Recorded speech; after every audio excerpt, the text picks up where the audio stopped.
Hi, welcome to xmPhysics, where I help everyone with their physics homework. Like yesterday, my neighbor's niece asked me to explain this question to her. So in this question, we have two radio wave sources, so they are emitting waves in all directions, which means we have two waves superposing everywhere. But in this question, we are interested only at this position D. What is the resultant amplitude at this position D? To answer this, we have to first figure out whether it's going to be a constructive or destructive interference that's going to happen here. And for that, we have to first figure out the path difference, which is simply 80 cm minus 70 cm. But just knowing the path difference in cm is not very meaningful. We must first figure out what is the wavelength of this wave. Now, this is a radio wave, yeah? So radio wave is part of the electromagnetic spectrum. So you have to know that the speed of radio wave is the same as the speed of light, 3 times 10 to the power of 8 meters per second. So just take the speed divided by the frequency of the wave. The wavelength turns out to be 4.0 cm, which means the path difference corresponds to 2.5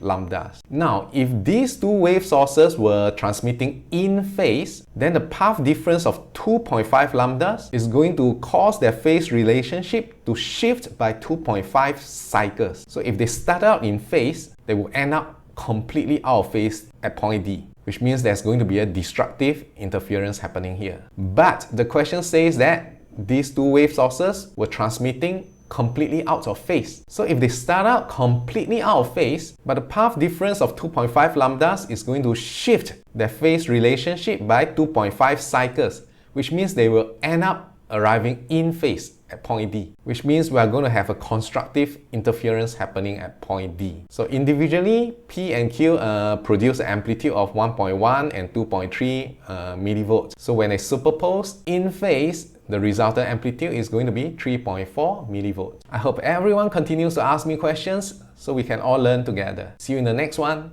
Ta-ta!